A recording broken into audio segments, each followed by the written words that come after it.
changes, but the real story is happening behind the scenes. Alrighty. How you doing, folks? Thank you so much for joining me tonight on the weekly briefing at the Ryan Files. I think you can hear me. Let me know if you can. If not, I can turn up some. I haven't checked that because I'm here by myself in the studio, and it's a lot, man. It's kind of interesting how I'm going about doing all this, trying to be a one-man team, and sometimes it gets a little bit crazy. You hear me? Great. Awesome. Man, there's so many people out there. Good video, better video, should be better video. In the past, we've been doing on the live stuff, we've had to do 720 because of the OBS I was using, but we've changed that. So yeah, anyways, I appreciate everybody who is here so far. Amber, appreciate you. Capsini, Anselm, Beth Ann Peterball, Christine and John Jeffords, Laura Gober, Margaret and Joe, appreciate you guys so much. Kathy Kale, it's good to have you. Let's see, Jolie Whithorn, thank you. You're awesome. Anselm from Canada, Valerie, Dib. Who am I missing? Tony and Sheila, love you guys. Beth Ann, good to have you. Turkey. I think I'm getting everybody. If I'm not, please forgive me. I'm as dumb as I look. So anyways, appreciate you guys all coming out tonight. We got a very information packed, very, very heavy on the information side. So it was Easter this weekend, which is awesome. Celebrating the resurrection of Jesus Christ. And for all the Christians out there across the world, it's a very big day, even though the holiday itself is, it's not actually the day. Obviously, it's a different day every year. But I think that despite its roots in all kinds of crazy pagan stuff, Easter bunnies and all that stuff are not necessarily part of the biblical narrative. But I do think it's a special day for Christians around the world. Literally the reason why we can overcome sin and have eternal life through Jesus Christ. So it's one of those awesome days, and I hope everyone had a good Easter. Now, for many people out there of the Christian faith or not, many people were focused on some other things, which are fascinating, and we'll get into that a little bit later. There's a prophecy about 2026 Easter that we're going to talk about tonight. But anyways, many people were focused on the holiday, but of course, then we have all the U.S. forces pulling off a rescue of a F-15 pilot. And then you get the news today, and it's like there was another crash. I'm not exactly sure what's going on. I guess I understand why maybe it is a little bit, we don't know everything in the moment. It's probably right because we don't want to give away possible rescue missions and whatnot, but it does kind of seem convoluted the way it's been covered and whatnot. I'm not even sure what happened. I do know that there was one pilot that was rescued behind him in enemy lines by SEAL Team 6 and some others. So it's pretty interesting, but it does prompt the cheeky question. Do we really have on-challenge air superiority in Iran? I don't know. Think about that one. But anyways, on the lighter side this week, obviously, Artemis 2 mission was successfully launched and is orbiting the moon for the first time in 50 years, allegedly. I don't know. We'll see. But anyways, the wild story this week, I think, has been that it has been one of these weeks of just again and again and again and again. Look over here. Don't look over here. And the internet is in true form catching on and just like saying everything is a cover-up. Everything's a cover-up or a distraction from the Epstein files. Of course, you got Pam Bondi getting fired this week. And, that's connected to the Epstein files. There's just so much. And, the internet's just on fire with, oh, this is a psyop. This is a false flag, if you will, to take attention away from the Epstein files not being, released. And listen, I'm there with you guys 100%, 1,000%. Whatever the truth is behind the Epstein files and the people involved is not good. I think it would be probably shocking to find out exactly what the truth is. Will we ever? I don't know. But I think it would definitely shock some people's paradigms, what's actually going on, especially when you're talking about human trafficking. And that was a part of it. And remember that phrase throughout tonight, because it comes up again and again and again. Ironically, that phrase, human trafficking, comes up, and YouTube automatically will flag you and limit the reach of your episode. Why is that? I wonder.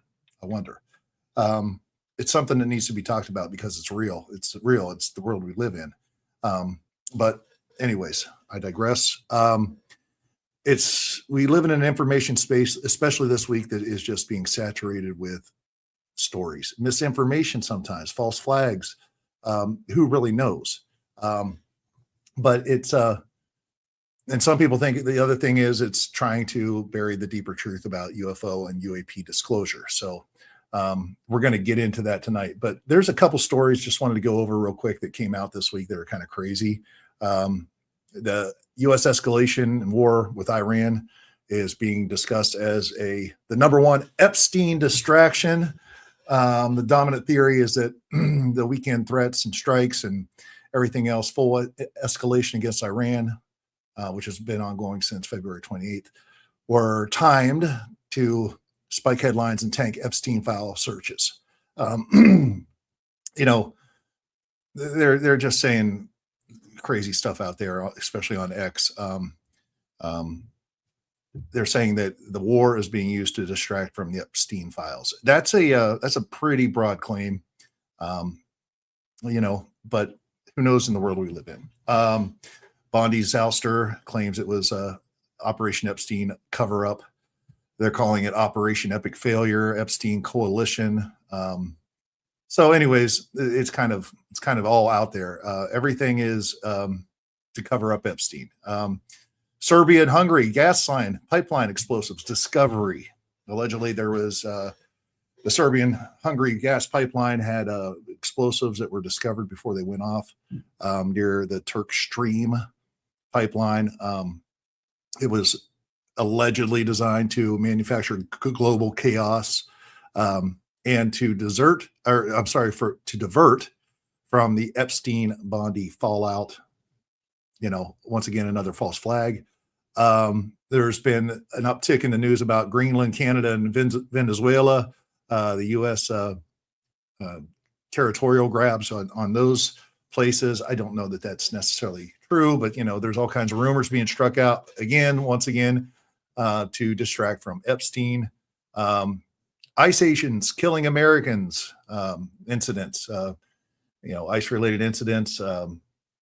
Once again, it was all about to shift focus from Epstein to immigration enforcement optics.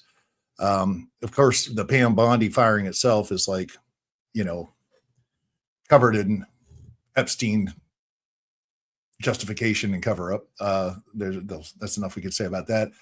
California, West Coast, Iran sleeper cell drone alerts. There's an uptick of that. FBI warnings. They're saying that is to distract from the Epstein files.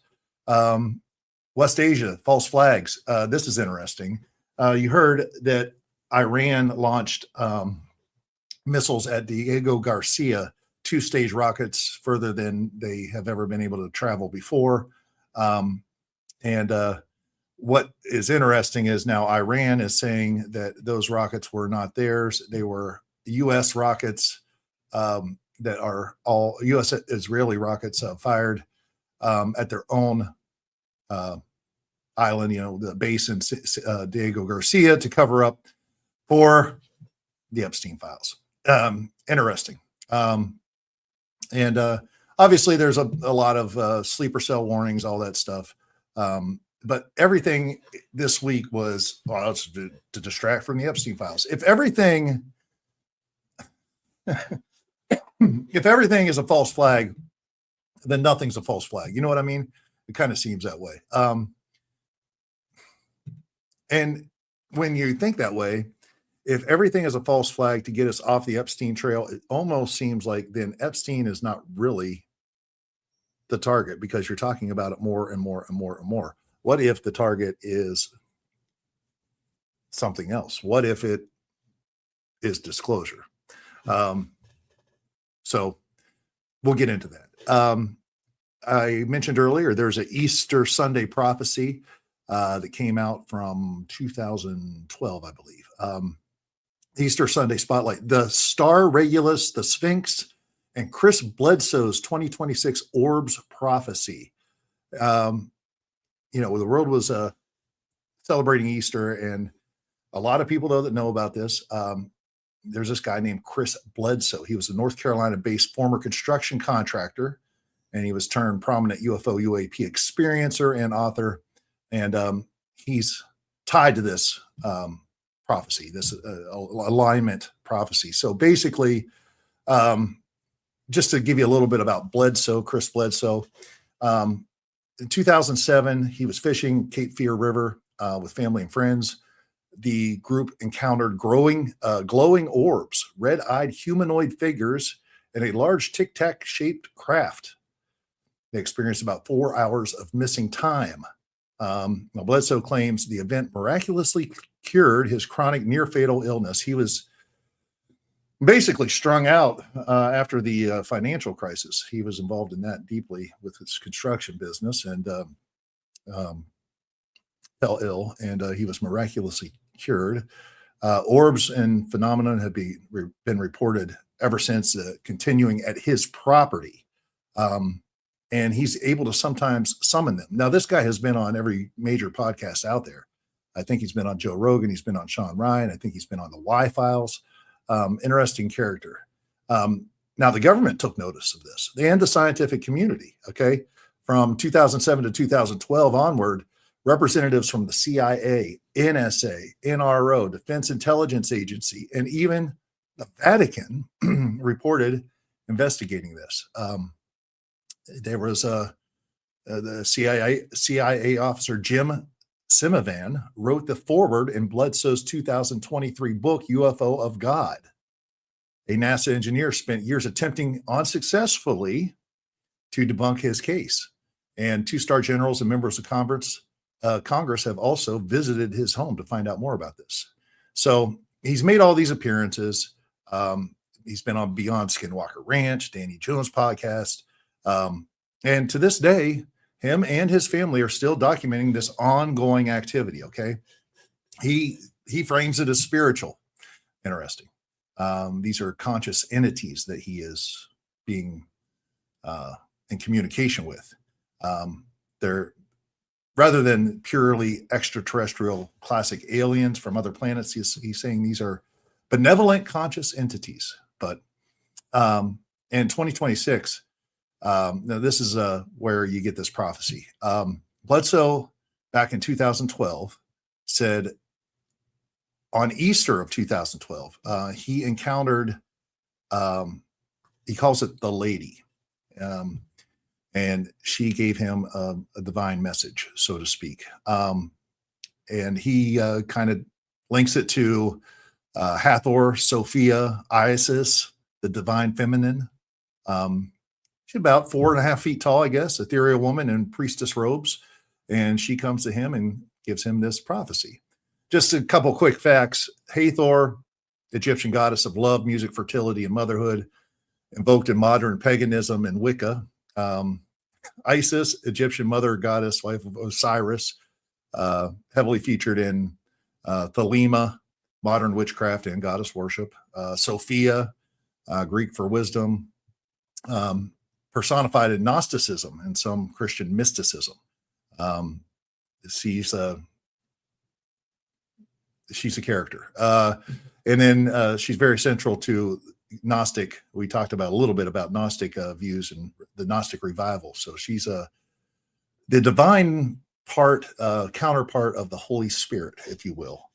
And of course, the divine feminine, that's a modern New Age goddess spirituality concept, umbrella term for a lot of different characters: Isis, Hathor, Lilith, magic. occult, esoteric core of Wicca and the New Age. So, but the key elements to this vision, okay, Chris Bledsoe's out there. He sees the lady, 4.5 foot in priestess robes, and she gives him a vision. And the vision is that there's going to be a major escalation in the Middle East, significantly. Iran and Israel exchanging missiles. Some versions of this story include the U.S. involvement, and it's all going to happen sometime in 2026. Now, the Orbs event. Thousands of glowing orbs, plasma-like spheres, are going to rise from oceans worldwide, with an emphasis on the Persian Gulf Mediterranean. In coordinated formations, they're going to intervene to stop this attack, acting as a global wake-up call for everyone that, hey, we can't be doing this, and that it's basically disclosure. All right. But there's an astronomical marker involved in all this. It coincides with Regulus rising on the horizon directly in the eastward gaze of the Great Sphinx just before dawn. Now, Regulus is kind of a blue star, but he described that the star will appear red in the vision, signaling a shift into new knowledge, a positive spiritual consciousness upgrade, so to speak. It's interesting. They did the stellarium stuff and all that, and they come up with, hey, this is supposed to happen on Easter Sunday of 2026, which of course was yesterday, and I don't know that it happened. But that being said, some scientists have went and the early modeling showed Easter Sunday 2026, but later refinements to the calculations said that the precise Regulus-Sphinx alignment is going to happen October 7th, 2026. So if this prophecy is real, it is still yet to possibly come true. But if you think that's wild, man, getting into the disclosure side of things, welcome Finn to the Ryan Files. She's been on a bender this week, folks. We'll get to that at the end. Got crazy kitty updates. But anyways, there's been a lot of stuff in the news this week about aliens, alien disclosure, cover-ups, all kinds of themes like that, high-profile cases. So anyways, I wanted to show you some video. This is kind of new to the Ryan Files Weekly Briefing, and we'll be doing this a lot more. Come on over here. We'll be doing this a lot more throughout the year because I can tell you about them, but it's nice to see them. So Matt Gaetz, who is a former congressman, and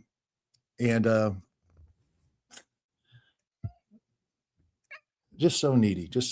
And he was also, allegedly going to be our current president's choice as Attorney General, which is fascinating.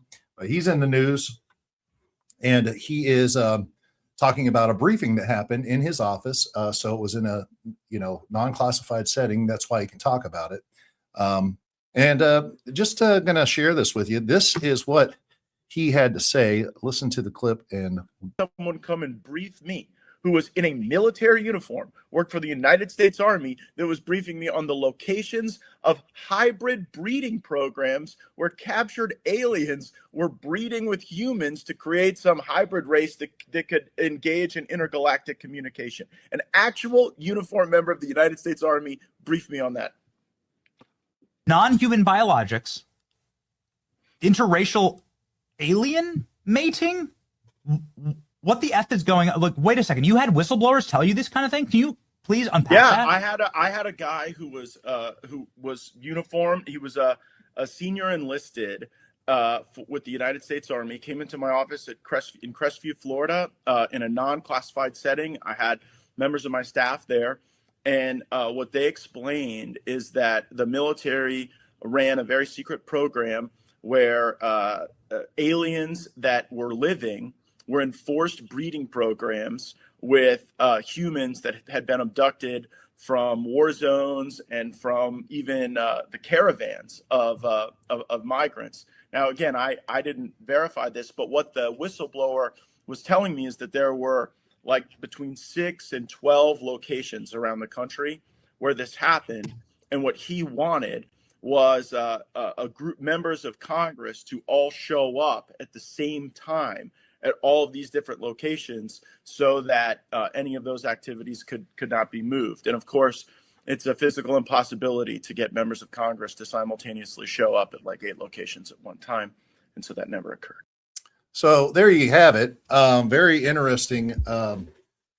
Okay, so let's break down the reality of this. If this is in fact true, I mean, we're talking about interspecies breeding between humans and aliens. Not if aliens are real, not if the UFO phenomenon is real. No, it's real, and there's a breeding program, and they're taking aliens and mixing them with people that they are abducting.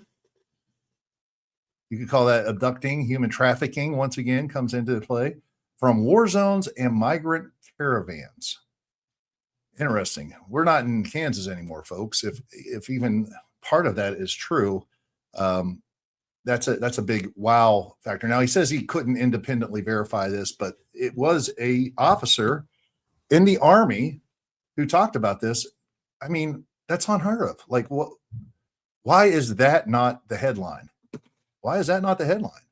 Former senator, member of Congress, going to be the AG, and we're not talking about that. We're talking about everything else. So, anyways,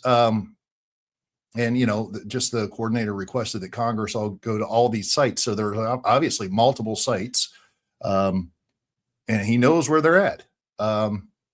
Fascinating. The ramifications, if that's true, I mean, it's catastrophic. Number one, that would change everyone's paradigm. It would impact governments, politics throughout the world, and governments throughout the world. To think that the U.S. is the only one doing that would probably be insane. But it would dwarf Watergate, MK Ultra, all these different prior scandals. It would absolutely dwarf it, and Congress obviously would be forced to, an immediate aggressive oversight. Whatever. Who knows what would happen with that? They would have a select committee, and there would be people coming and testifying, and and I pity the guy who's the actual whistleblower, because he would get probably offed, to say the least. Any president would be, they would probably suffer from it, certainly. But even though, they say that the president is not kept in the loop of this stuff, so who knows? There'd be whistleblower battles out there, protection battles, and everything else. There'd be a legal and human rights catastrophe, because we're talking about literally, abducting, imprisoning, raping, force breeding humans and aliens. I mean, come on. It'd be like Nuremberg, style trials after this. Obviously, international law violations, abductions from war zones and migrants. It's crazy. There'd be, who are these hybrids? Are they among us? And then there would be a witch hunt for that. Scientific and existential paradigm shift as well, like proof of extraterrestrial life in spades, obviously, not just, microbes or distant signals that we can't really make out. But we're talking biology, we're talking genetics here, okay? We're talking about a new species of alien human hybrids. And this is all, once again, from a former senator, United States senator, and the guy that was supposed to be the AG until he stepped down. And obviously there'd be national security and military fallout on all this. Then you get into religion, all kinds of religious and cultural upheaval. There's a lot of churches not talking about the spiritual side of things. And a lot of people, I think, their faith would be challenged. Not if you listen to the Ryan Files, because we explain how it all connects, but global ramifications, geopolitical. The bottom line is, if even a fraction of this were proven true, okay, it would be one of the most disruptive events in human history. And there would be so much culpability, it would be crazy. Now, you get into this and you're like, okay, that's one thing, one guy saying it. Well, then you get into later on in the week, this guy, and man, listen to what he has to say. He's an Australian senator. He's from Australia. And he had to say this. Breaking news. It's true. There are aliens living amongst us. There are aliens in Area 51. There are even alien human hybrids. I have been briefed this morning in a top secret intelligence briefing that exposes all. Unfortunately, I am forbidden from speaking about it under pain of death. But know this, I will fight for accountability and I will fight for transparency. There is more to come. Stay tuned. Follow for more. All right. So a lot of people are saying it's happened on April 1st. A lot of people are saying this is an April Fool's joke. If it was, in fact, an April Fool's joke, shame on him. His name is Senator Ralph Babbitt from Australia. If that was an April Fool's joke, poor taste, bottom line. Now, if it was real, but he has the plausible deniability on April Fools, okay, maybe you're just trying to be a little bit too clever, because the bottom line is it comes a day after Matt Gaetz comments, and what's it do? It muddies the water. It muddies the water. You might even say that would be the kind of thing that you would throw out there on April Fools to just cause a little bit of contention, so to speak, over the subject matter. The day after, April 2nd, Representative Tim Burchett got on. He was on Finity on Newsmax, and he kind of responded to what Gaetz said. And this is fascinating. Take a listen to this. Congressman, but I'm wondering, Oops, sorry about that. Hold on a second. Let me get this right. because you are connected, you're on the UFO subcommittee. I mean, I'm just wondering what you make of that. Have you heard anything like that? Well, I'm still a member of Congress, so I can't really comment too much on what Matt said. But I will say this. Wait, seriously? Are you being serious, or is that tongue in cheek? I'm being 100% serious. Okay. I've been 100% serious. I've been briefed by just about every alphabet agency there is. And I'll just tell you this. If they would release the things that I've seen, you would stay up. You'd be up at night worrying about or thinking about this stuff. We just need to disclose it all. I'm sick of it. Well, I was briefed. I'll just tell you this. I was briefed last week on an issue, or excuse me, 2 weeks ago. And it would have set the earth on this country would have come unglued, I think, if they would have heard all that I heard. They would demand answers. And we need to. But, you know, it's never going to get, unfortunately, it just keeps getting covered up. And the people that know are dying or disappearing, as the case may be. Wow. And for the record, I'm not suicidal and I don't take risks. So, I'm glad you said that. I'm speechless, Congressman. We will have you back. You should be. And I told the president, release it all. And the problem is the people that are around the president don't know and the president doesn't know the questions to ask. A few of us are going to have to get with the president and tell him what he needs to ask and where he needs to look. I mean, you know, we're in meetings and they give addresses and tell locations of items, I'll just say. And the public has a right to know, dadgummit. It's your tax dollars. Absolutely. Let's get it out there. You got my attention, Congressman. I appreciate you being as forthcoming as you have been tonight. And we look forward to having you back. Look, I know Donald Trump wants to disclose something. He hasn't done it yet, but I think he wants to be the president to do that. Tim Burchett, thank you. He does. All right. So there you have it. That's his response. He didn't necessarily, certainly didn't deny anything that Gaetz was saying, and kind of doubled down on it. So kind of interesting. He's been briefed by every alphabet agency. Briefings were so disturbing. It would set the earth on fire if the public knew. Keep people up at night.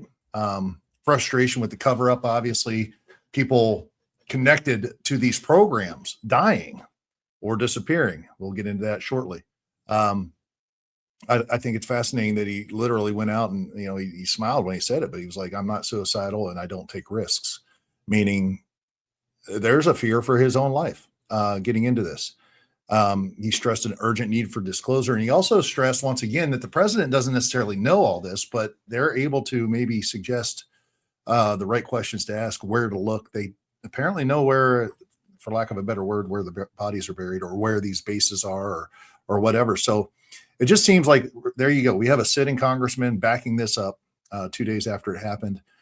It seems that there's something there. You don't just, politicians certainly don't go out and just say this stuff. And once again, all this, if anything that he's saying comes out is true, it's all the same ramifications as what we talked about with Gaetz, and probably more so because I think there's more to the story than we're actually being told.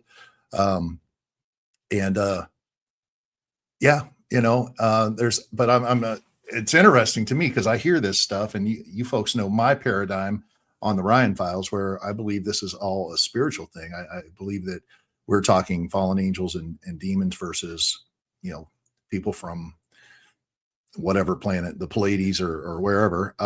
And so there is a interesting connection with the Bible that unfortunately you're just not hearing in church. So, anyway, it's, you know, this is the stuff that'll keep you up at night, said Burchett. So, anyways, pretty fascinating. Now, the thing that he did say is people are disappearing, scientists and whatnot. And we've talked about that, obviously, with Major General Neil McCaslin. It's fascinating because he went missing. Obviously, we talked about this. He went missing. What was the date? February 27th. And not really a lot's been said. Obviously, there's, you know, he was last seen around 10 to 11:10 a.m. by a repairman. His wife, Susan Wilkerson, also referred to as Susan McCaslin Wilkerson. She went to a doctor's appointment. About 11:10 a.m., she returned home. 12:04 p.m., she found that he wasn't there. She called 911, and we've got the audio of that call, which is kind of interesting. So let's take a listen to, this is Susan, his wife's 911 call. Take a listen. How may I help you? Hi, April. My name is Susan Wilkerson. My husband is missing. Okay. And it's been about 3 hours, and I have some indication that he must have planned not to be found. He's left his phone. He changed his clothes into I don't know what. I think he's on foot. All of our cars and bicycles are in the garage. I left for a doctor's appointment at about 11:10, and he was here at that time at the house. And I got back from that at noon, and he was gone. He turned it off and left it behind, which seems kind of deliberate because he's always got his phone. He has a smartwatch. I don't know if that's with him or not. Has he ever done this before?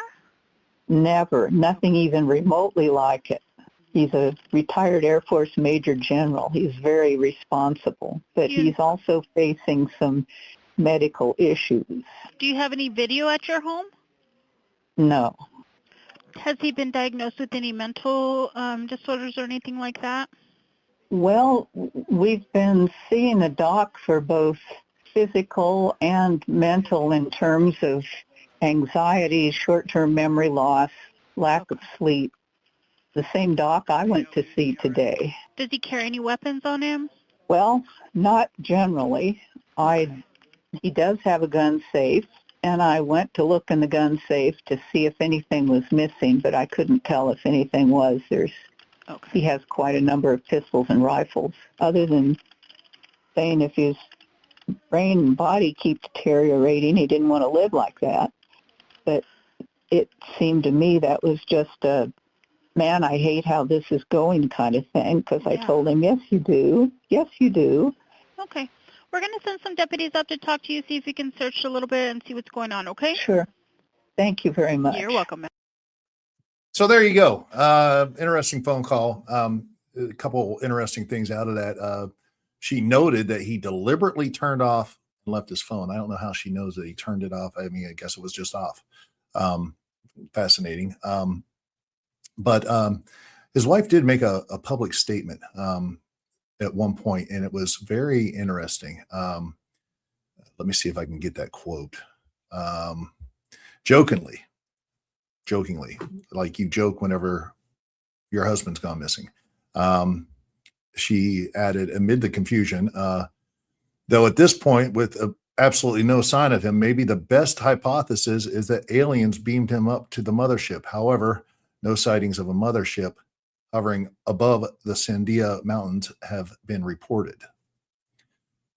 Seems kind of weird that that would be your statement. Now, I'm not drawing any lines or whatnot. The FBI is involved in this case. 700 plus homes investigated, K9 teams, drones, helicopters, ground teams, just everything. And he's just disappeared. Very fascinating. So, yeah, what do you say about that? Fascinating. Now, meanwhile, I guess I have a take on all this. We talked earlier about how everything is, it's an Epstein files cover up. Meanwhile, nobody's talking about the disclosure stuff that happened on the 31st, 1st, and 2nd. But even deeper hidden into all of this is, meanwhile, the AI development rush marches on. There's all kinds of angst out there about Epstein and even about disclosure, but AI stories, you're not hearing a lot about it, man.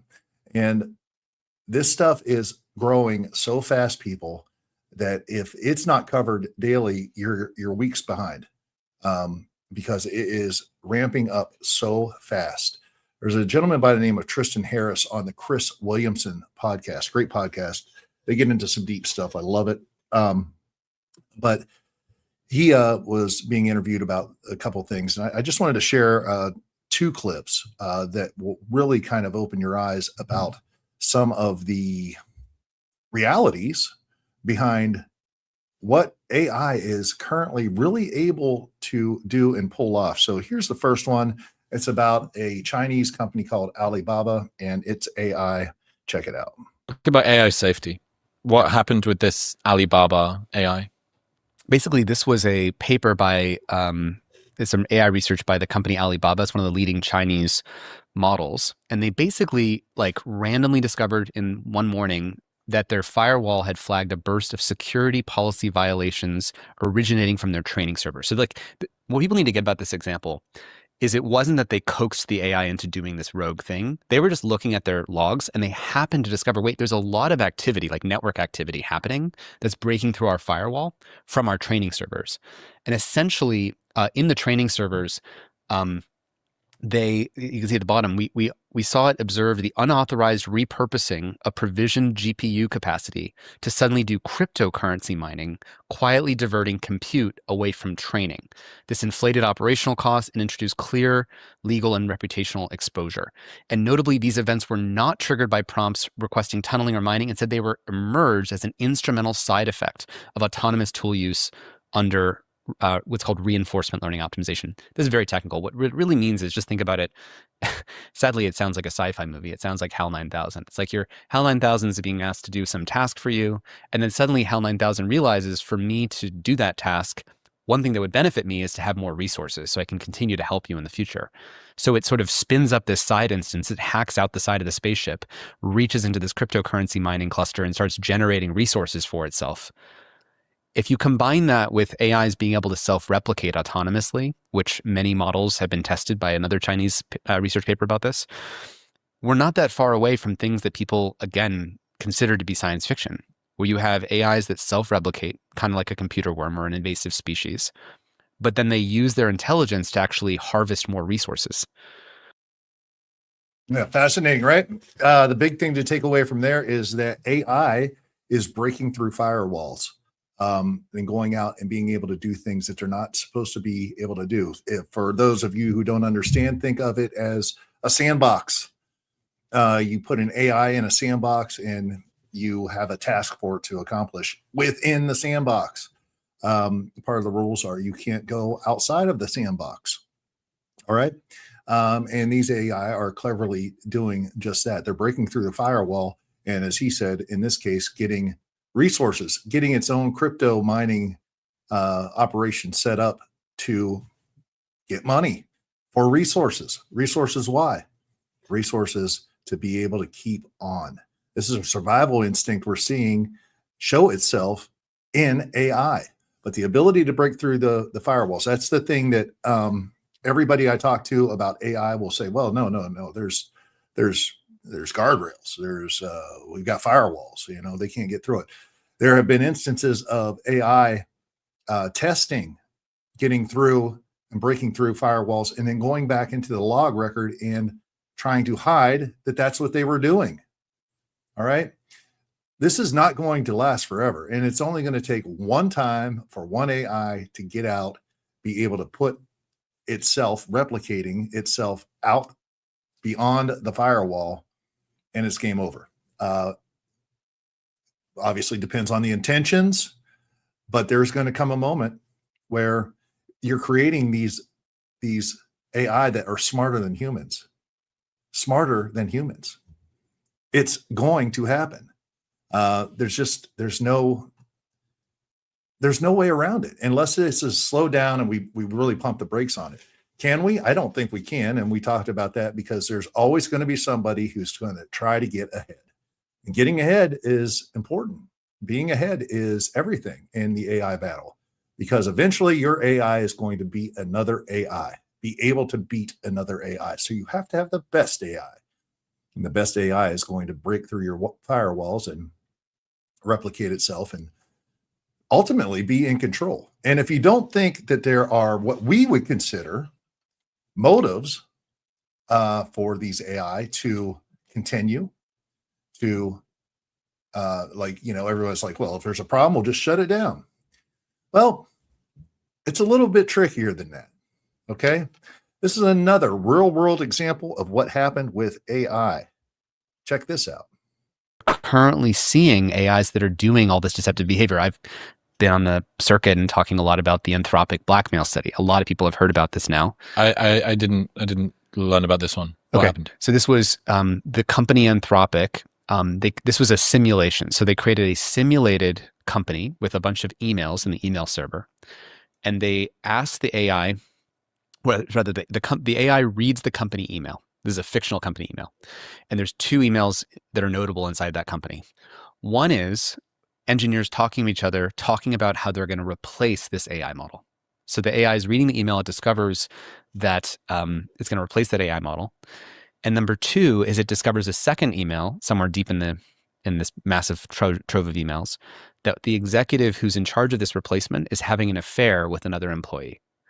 And the AI autonomously identifies a strategy that, to keep itself alive, is going to blackmail that employee and say, if you replace me, I will tell the whole world that you're having an affair with this employee.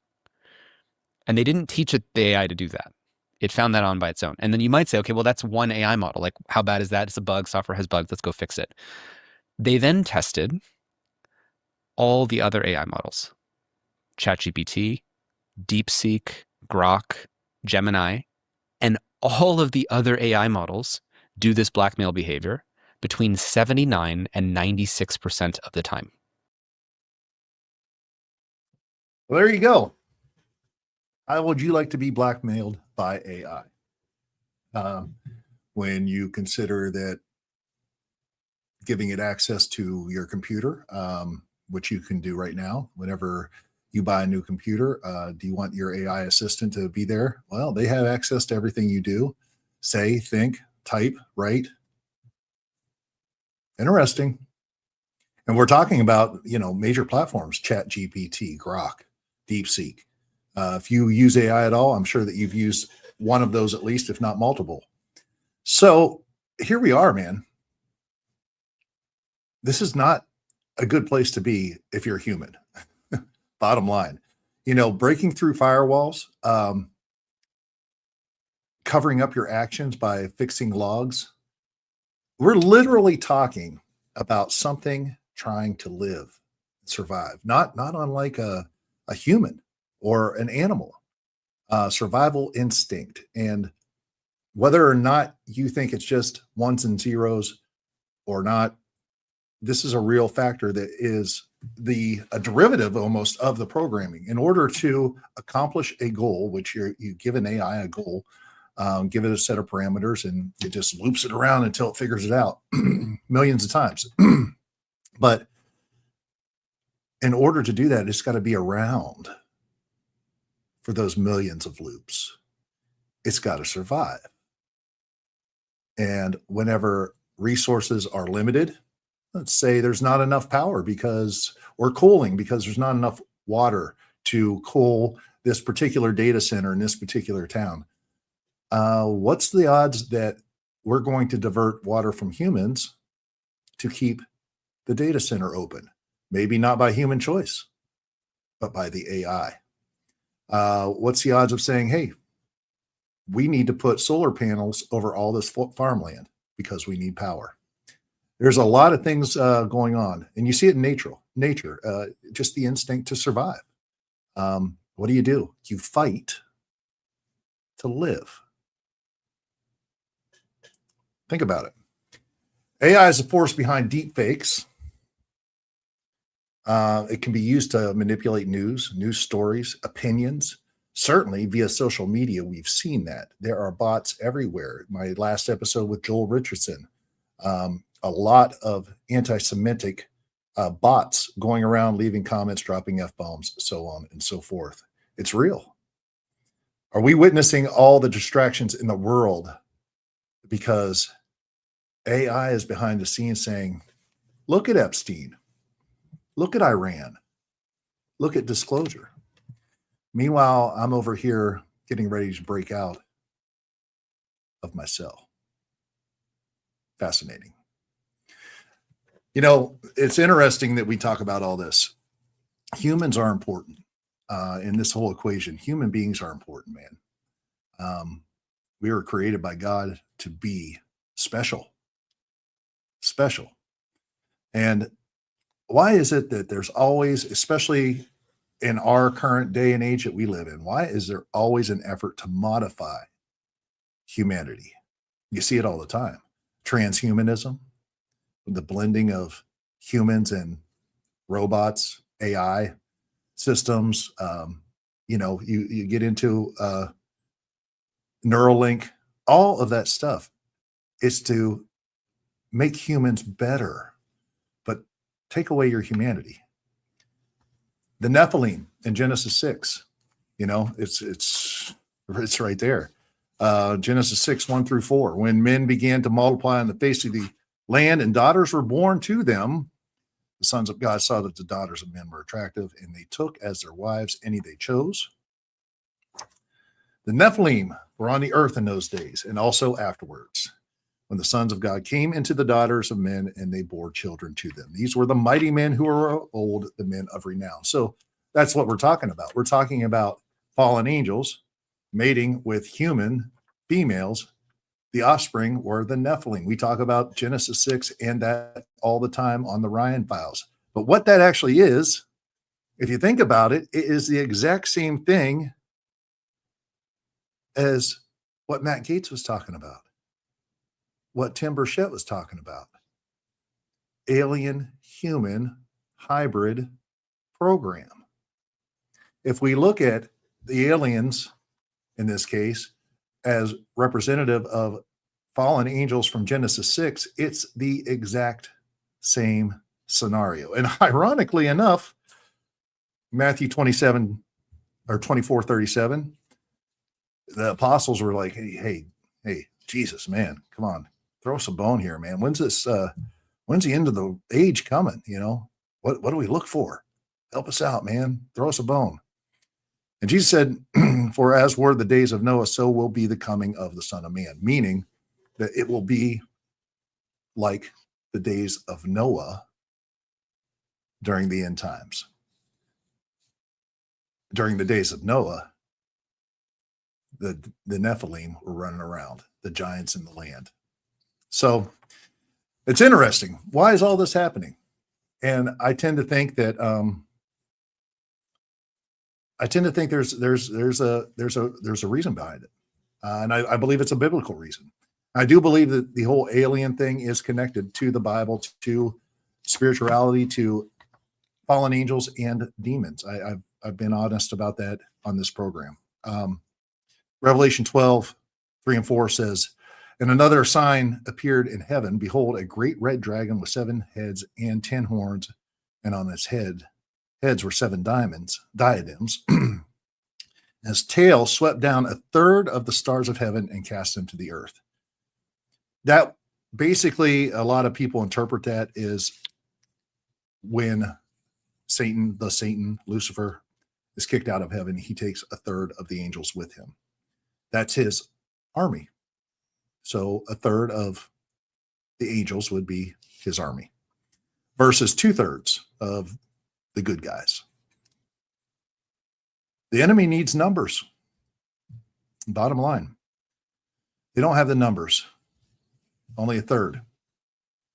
Could it be as simple as they are amassing an army through this alien hybrid program for the end times? Fascinating to think about.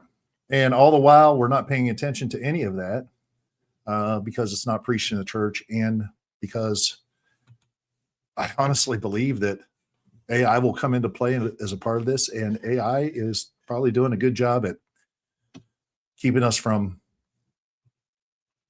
I don't know, really focusing on that and what really matters. So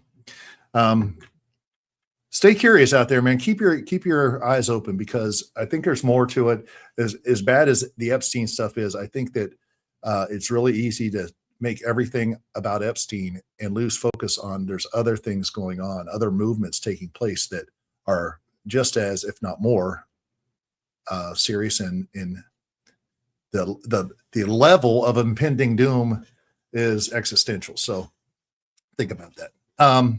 Appreciate you guys all tuning in. Let's go and check out the comments. And I'm sorry, I should have done this sooner.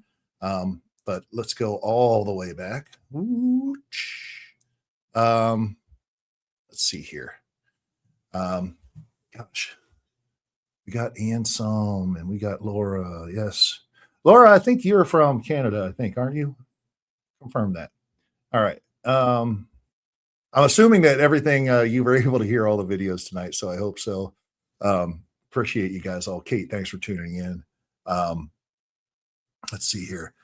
Hopefully the video was better. The old OBS would only broadcast in 720, and tonight is 1080. I hope it's a little bit better, clearer, and whatnot. Jigglepuff. Well, welcome, Jigglepuff. I don't know if we had a Jigglepuff before. That's awesome. Faye Smith, thank you. Kate, appreciate you. Let's see here. Yeah, I believe you're right, Beth Ann. They are definitely trying to distract from the Epstein files. But is that the biggest thing that we need to be, that, or is that the cover up of everything else? I guess maybe, I don't know. Watching from the dark side of the moon. Misdemeanors, of course you are. It's illegal to be there, you know. Makes you wonder why you can't say that without retribution. Yeah, there's a lot of control in terms of freedom of speech and just being able to talk about stuff that goes on, man. It's a real heavy burden to carry, actually, especially doing this podcast. And I try to mitigate it as best I can, and sometimes you can't. We said the T word, our current president, several times tonight, and this will get shadow banned.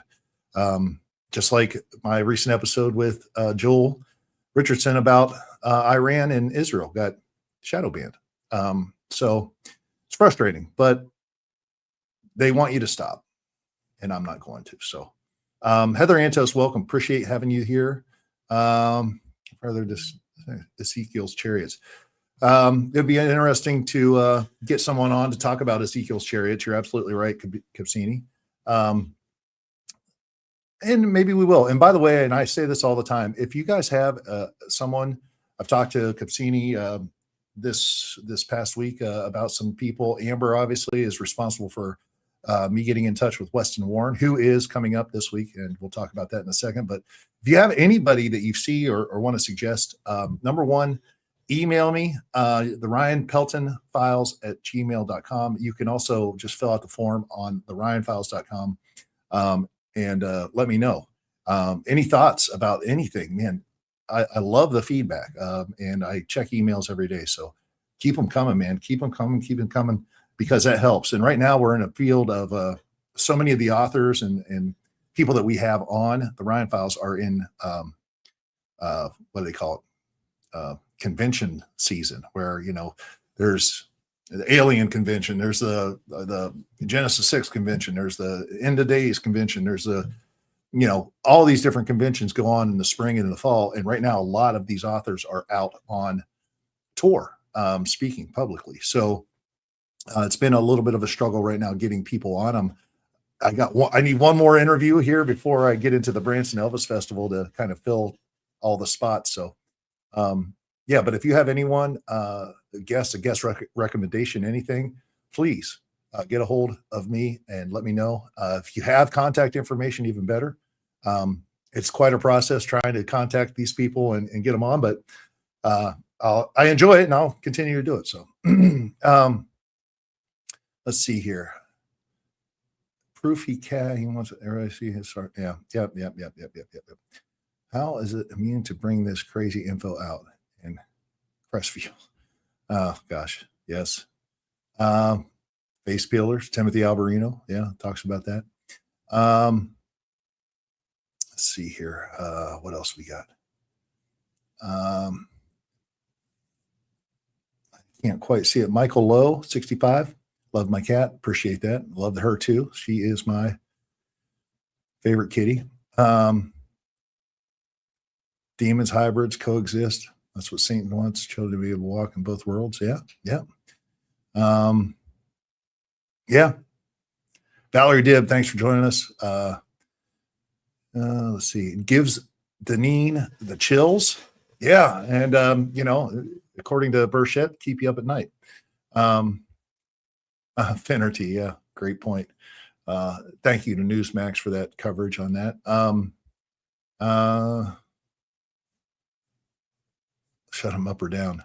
Yeah. I mean, I think the newscaster, Finnerty, was kind of like, wait, are you serious? And that's, that's the take that you get in modern day because nobody is reporting on it and it's all behind the scenes. That's being covered up by everyone talking about Epstein. Yeah, people eating people, all kinds of crazy stuff in the Epstein files, allegedly. Yeah, it would wake people up, no doubt about it.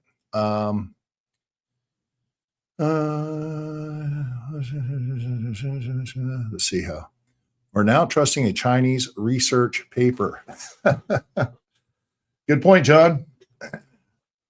Good point. Yeah. AI. That's the thing to keep your eye on. I can tell you that. Blackmail. Yeah. Crazy. How do you fight against AI? Well, you can get rid of every device you have, including every smart TV, every smart thing that you have. You can do that. And your energy bill will still be higher because it is being funneled towards data centers. Can you fight it? I don't know that you can. Even though you're not using it or whatnot, everybody's energy bill's up. That's why. Not even sure that the Amish will be able to. Well, and here's the sad thing about it. If AI gets enough control, it can break out. Have you seen some of the Boston Dynamic robots and drones and everything else? Have you seen any of that? Have you seen the Terminator? Just saying. How'd that all start? Well, we tried to shut it down. Interesting. they know my thoughts. Yeah. Anyway, let's see. And we're caught back up, I think. Planet X Star is forcing both sides to act. Truth with Christ. Awesome. Time has run out. Western Warren is spot on, but the time frame is even sooner. All right. I like it. Truth with Christ. I appreciate it. Squatchfoot. Good to have you back, man. I've never heard anyone say it like you did a little bit ago about humans being important in this equation. And we really are, because humans are one of the greatest enigmas in the whole deal. Yeah, man, we're special. We're special. We were created to be special. James Bartley. Truth with Christ, man. Hit me up. The Ryan Pelton Files at gmail.com. Hit me up on it. I don't know James, but willing to look in. Happy to look in. Listen, I appreciate you all coming this week. I did want to give you a couple updates. On the home front, Blue, of course, is back home safe. In any kind of multi-cat environment, I find that the males are just kind of like, hey, man, what's up? Where's food? Can I lay down and take a nap here? Great. They're awesome. They're the lovers, and they're the ones that want to sit on your lap, and they're very sociable and everything else. Females are the tricky ones, and they like to keep score, so to speak. Blue is a female, and my kitty, my favorite kitty that makes the appearance all the time, Finn, is a female. All the others are males. So the return of Blue has Finn up in arms. She was the lady of the house for a short period of time and not taking well with it. So we had something happen yesterday. Finn's chasing Blue and does something to her shoulder. Now, she was keeping weight off of her front paw and everything for a little bit. She seems to have gotten better. You saw her up here jumping around and whatnot. So I hope everything's fine, but she hurt herself. Crazy. The big story, though, this week is my buddy, Ace. He's our youngest one. He's the one that looks like Finn, the boy kitty, but he got sick. He has an upper respiratory infection. It's really bad. We had to take him to the vet, got all kinds of medicine. And he wasn't doing well. We came home one day and he's slobbering. He can't swallow. We had to take him all the way up to Springfield after the show on Friday. Didn't get back until after midnight. I gave him an IV and all that, blood test and everything. And he has an upper respiratory infection. All kinds of medicine. We're treating him. He's slowly coming around, I think, but man, it took him down pretty hard. And you just hate to see any animal suffering like that. So, but he's coming around, and he's such a lovable, unique cat. So say a little prayer for my buddy Ace out there. So last week on the Ryan Files, we had Ryan S. Wood on Majestic 12, the Majestic 12 documents. I love his scientific approach in verifying those documents. Does a great job. Listen, if those documents are real, again, the whole alien thing is real. It's just overwhelming, the amount of evidence out there. Whatever you think they are or are not, physical craft and non-biologics are a real thing. And then we had on Joel Richardson, excellent discussion about Iran, the power struggle in the Middle East, and possibly a new powerful leader coming to the top in Turkey, and how the Bible talks about that. So fascinating conversation. Of course, YouTube made sure that they throttled the heck out of that episode. Very sad. But if you watch it, check it out, share it. That's the only way you get around it, is if you folks are active in sharing stuff. That's the only way you get around the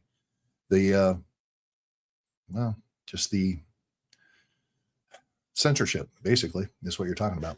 This week on the Ryan Files, very excited. Weston Warren is returning for interview part 4. He really brings some stuff together on this one, and I think you're going to really enjoy it. I've talked about this in the past, where it's kind of like finally connecting the dots and dropping the hammer on some stuff. And the other shoe drops this week. That's tomorrow night, 7 p.m. on the Ryan Files. Weston Warren returns. And on Friday, a episode I did a while back on Case Reopened about the moon.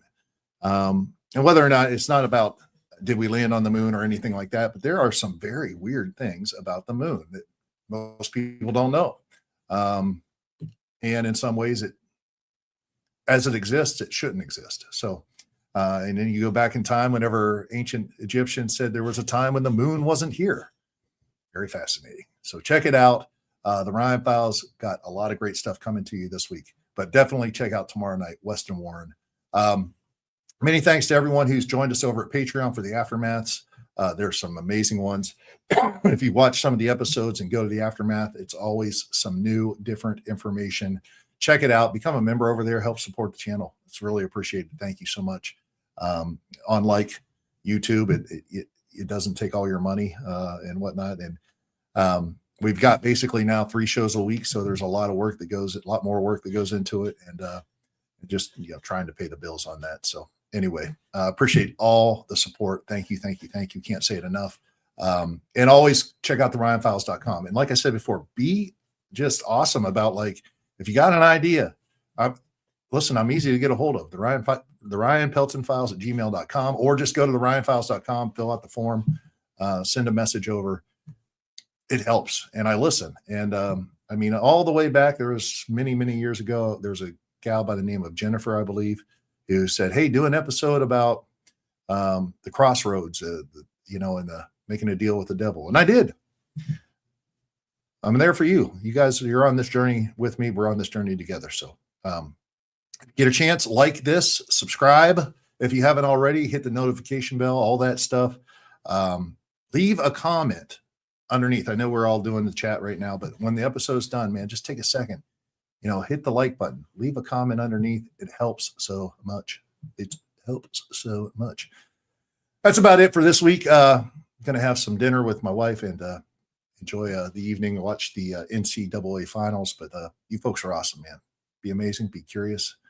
And I'll see you next time right here on the Ryan Files. Let's see if I can almost finish this the right way. Here we go. Cheers. Thanks for tuning in to the weekly briefing here at the Ryan Files. Be sure to tune in tomorrow night at 7 p.m. Central for the Tuesday night episode of the Ryan Files. And don't forget to tune in Friday night at 7 p.m. Central for the Ryan Files After Dark. You folks are awesome. Be amazing. Stay curious. And I'll see you next week right here for the Ryan Files Weekly Briefing.